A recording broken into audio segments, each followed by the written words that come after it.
Material Differences. Chapter 9, Part 1, Ghosts in the Garden. The hideout looks good. Did you have to do much to fix it up? Yeager asked Max as they walked through the abandoned streets of Old City close to the docks. Yeager was in his Revenant armor, while Max was in the slimmer infiltration suit he preferred. Despite being smaller, it offered almost as much protection as Yeager's armor, and Max didn't need the enhanced strength.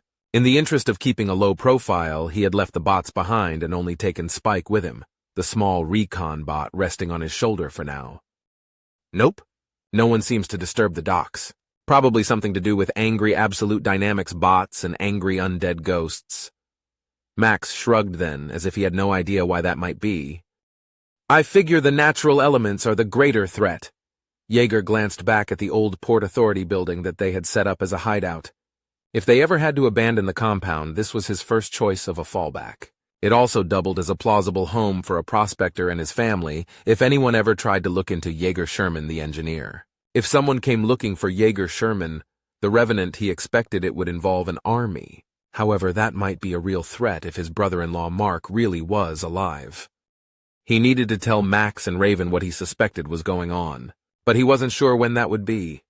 For now, he just wanted to see what they could find about the rumors of a Draugr scav boss. The abandoned buildings around the docks had all been picked clean of useful items by them years ago, but there was plenty of debris and rubble strewn about. While the downtown was dominated by large skyscrapers in various states of decay closer to the docks, it was mostly warehouses and smaller structures. For in Ruined City it still looked fairly pretty to Yeager. To the northeast were the Silver Cliffs, named for the grayish stone with streaks of silver veins within them. Most of the upper class had massive villas up there overlooking the rest of the city. Now they belonged to scavs, no doubt. Then there were all the plants. Just because the Quakers had broken up the city and the bay didn't mean the plants were gone. The roads and buildings were covered in crawler vines, blue tangle blossoms, wildflowers, and his personal favorite sunflowers. What used to be barren lots or playgrounds were often overrun with fields of the golden flowers. His theory was that they came from sunflower seeds people used to eat, but he figured that likely wasn't really why they were so common here. Things were quiet when you got that hauler van? He asked Max idly as they walked. Quiet as could be, Max confirmed with a nod. They gave me a bit more food too, which I stashed in the hideout, though their supposed leader wasn't happy about it. Henry? He seemed awfully salty about something, Yeager mentioned, which made Max laugh. What? He asked. Just funny to hear you say salty, Max shrugged. Who else would you hear say it? Yeager asked with a scoff. Must be all those cool kids you hang out with when I'm not around? He asked, and then it was his turn to laugh as Max made a face. Yeager had no idea why Max kept his suit's mask tucked back. He blamed the vids Max liked to watch. The cool heroes never wore masks or concealing helmets. That was for bad guys. Bad guys who apparently never thought to shoot the heroes in their unarmored faces. Yeager would keep his helmet and mask firmly on, thank you. Yeah, well, he did seem salty, Max finally agreed.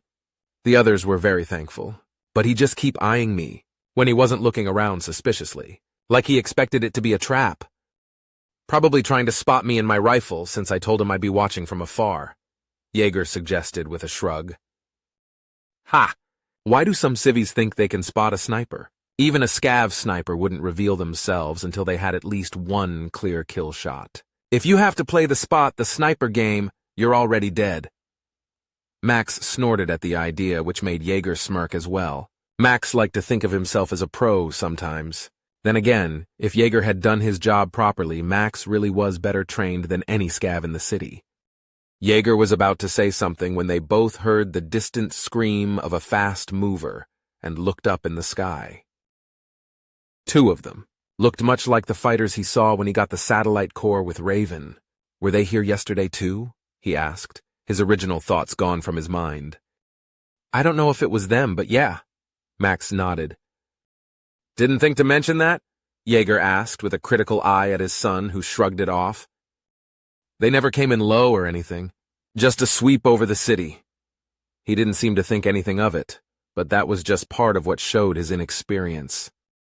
The Pact isn't going to waste 2 fighters on Basin over nothing, Yeager explained. Have you seen the hive do anything? He stopped to look back the way they'd come out into the Bay of Bones. The water was full of the skeletal remains of ships, mechs, and more from the war. From their position, he couldn't see Hive Island itself, but he knew it was out there. Nothing I've seen, Max shrugged. I'm telling you, I haven't seen any activity last few days. Scavs have been quiet, Hive has been quiet, it's all been quiet, Max insisted. Jaeger hummed softly for a moment before turning to keep walking the way they'd first been going. He didn't like the fact that they were here, but knew they weren't looking for him. It was likely nothing to worry about even if he didn't like it. So then, what makes you think you've got a lead? He asked. When Max had told him he knew where to go, he hadn't questioned it. Because I didn't see anything. Max answered with a smirk as Jaeger sighed. So there's something you're used to seeing, and this time it wasn't there, which is evidence of something. Jaeger said, knowing where his son was going with that remark, but finding it annoying. Yeah. Max nodded after a moment, clearly having hoped for Jaeger to ask what that was supposed to mean. But instead he just kept silent as they walked. He could see that Max really wanted him to ask, but he didn't give him the satisfaction. Finally, Max broke down and explained on his own. You see, Boss Barrett's crew usually have a barbecue going each night, but yesterday their fort didn't have any smoke. I didn't even spy any sentries on any spectrum. If he was off on a warpath with his brother Boss Grin, I could understand. Wait, Jaeger cut him off as they walked. The two scav bosses are called Grin and Barrett? Jaeger asked. As Max nodded, he just snorted. Scavs have the worst names. That may be so, but as I was going to say, Boss Grin is still at his fort. So if they aren't on a raid or salvage operation together, then what happened to Barrett's crew? I didn't think it would be wise to get close on my own, but I figured we could check on both forts today, Max explained. And where are their forts? Jaeger asked. Barrett is set up on Mulaney, that big brewery and beer garden place, the old Bavarian-style building, the two-story one with the giant courtyard. Max slowly waved his hand as he tried to think of what it was called. Shovel Brewery? Jaeger suggested with a sigh. Man, I liked that place. Now I bet it's all heads on spikes and not a drop of beer in sight. Actually, I think they kept the brewery operational. Though, I wouldn't drink the beer unless you're interested in whatever cannibal beer is. Max shrugged as Jaeger made a face inside his mask. By now they were walking along the old cable car line that should take them to Void Square, and from there they could turn down Mulaney. He realized then that Max was right about the city being quiet. He could still hear the distant echoes of the fighters in the sky, but other than that, it was just the sound of them walking. Usually there was always some scattered skirmishes in the city. Gunfire, screams, sometimes explosions, but today was just the wind kicking up dust and dirt around them and rustling the leaves. He smiled as he spotted one of the bigger fields of sunflowers that had grown in the old Stevedore Park. Why the dock workers kept using such an odd old name was beyond him, but they'd put a lot of effort into making a nice park near the old Union Hall. The playground at the center was totally overgrown with blue tangle blossoms, and the pond was coated in algae and water lilies. A ghostly sort of beauty, isn't it? He mentioned with a nod as Max looked over. Yeah, that sort of explains the quiet parts of the city in general, doesn't it? Think Mayor Smells still has her kegger going? He asked, which made Jaeger laugh. Such a terrible name for such a great mayor, he muttered with a shake of her head. Max was referring to a statue before City Hall for one of the early city mayors who had a big impact on making the city so successful. Despite being a well-respected mayor, locals had one night fitted a keg to her upraised hand, and it looked like a giant was chugging a keg. From that night on, it was a constant war between the City Hall officials, the police, and the more devious citizens over decorating or desecrating the statue. After the war, the devious survivors had the last laugh. Last time he'd gone by a year or so ago, someone had even placed a few dozen statues of drinking gnomes around her feet. As he thought about it, he wondered if whoever had done that had anything to do with painting the faces on the old bot traps out on the beach, or even the continued murals he spotted from time to time around Bohemian boroughs. Why anyone artistic would stay in the city was a mystery, though. Scavs were vicious, and the best you could hope for was that they killed you first and did terrible things to your body only after you were dead. The mysterious artist was either stupid, skilled, lucky, Or some combination of all those. What about Grin's fort?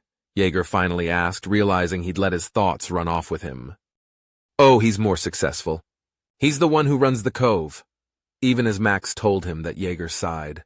The Cove was the local name for the baseball stadium in the city. It was further south and the closest scav fort to the survivors in Basin. You might have wanted to tell me that earlier, Yeager grumbled. There's no way the two of us are going anywhere near the Cove on our own. We can just check it from a distance, Max shrugged. I figure our first stop is the brewery garden. If someone is uniting the scavs, then it would make sense that they'd leave the smaller forts behind and group up somewhere downtown, or even the Cove if they meant to strike Basin directly. That's true, Yeager muttered as he thought it over. They were slowly walking out of the docks area and into Hayes Market now. When the city had first started, it was mostly just shops and markets that made use of the nearby docks. But as the city grew, it had become more mixed use with residential and commercial buildings together. It wasn't the nicest part of town, but it wasn't the bad. Mostly middle-class families and some younger professionals. Or, that was the demographic before the war. These days, the city neighborhoods just ranged from totally abandoned to full of scavs. The old storefronts around them lacked human remains or bloody warnings, so this one was closer to the abandoned side of things. Where's that, park you took me to once when I was real little? Before the war. Yeager looked over as Max asked that, his face scrunched up as he tried to think. There was a sunwhale statue in the center, where all the kids climbed over it. Ah, Sandy Park. That's north of here in Land's End. He nodded up the coast toward the compound. It might still be there. It was across from the library. Not like that area had anything interesting for scavs. Just never thought to check it out. Nothing interesting for us either. Really? Max asked, obviously surprised. For some reason, I thought it was way south on, Grizzly Street? That, Bear Street? He mentioned, which made Yeager frown in thought. Then he laughed as he realized what Max was talking about.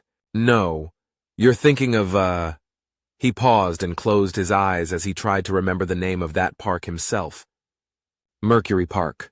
That's off, I forget what the actual name is. Everyone just called it Bear Boulevard. It wasn't far from Bohemian Burrows in the much more alliterative part of town, he joked. Ah, Max nodded slowly, then frowned. Why Bear Boulevard, anyway? There aren't any bears on Solavis. Well, not outside zoos. Well, before the war, now there are some in the wild. He kept correcting himself, but Yeager just laughed and smiled. That street wasn't named after animal bears. They were named after an entirely different kind of bear, though nearly as hairy. As Max gave him a confused look, he just kept laughing and started to walk on once more. What kind of bear was it referencing then? It's not near the financial district, so I doubt it's a bear market. Max tried to reason out the name, but it just made Yeager laugh harder. What? What aren't you telling me? A great many things, Yeager replied with a chuckle. He let his chuckle trail off then with a happy sigh as they kept walking. Oh yes, Pride Weekend used to be very popular in that part of town. But then again, so had the Pier to Pit Run, Oktoberfest. Both solstices. Plus, who could forget Halloween? Now that he thought about it, the city seemed to use just about any excuse possible to have a day of public drunken debauchery. It just made Smells and her kegger all the more representative of the city's culture, really. The two walked on quietly for a while then. The streets were devoid of any life more advanced than bugs. It wasn't like he expected there to be people taking a casual stroll, but in the past he'd usually see minor bands of scavs wandering around, or even prospectors picking through the ruins. Maybe they'd find nothing in the scav fort and today would just be a nice walk in the city. He wouldn't honestly mind. It was pretty enough even if the lack of people in what was once a massive city did give it a slightly spooky and ghostly feel. What do you think they're looking for? Yeager glanced at Max and then up into the sky when he saw his son looking up. The fighters were passing well overhead, sweeping past the city like Max said they had before. Can't be anything specific. Nothing to see at that altitude, Yeager answered. More likely they're just buzzing around to keep the hive on their island. I mentioned the excursion Raven and I saw? Yeah, Max nodded. Think the city will ever recover? That's a good question, Yeager muttered softly. glancing at the empty cafes, shops, and houses around them while they walked. He paused as he heard some distant barking, but it just sounded like some feral dogs fighting over scraps. One day. Maybe.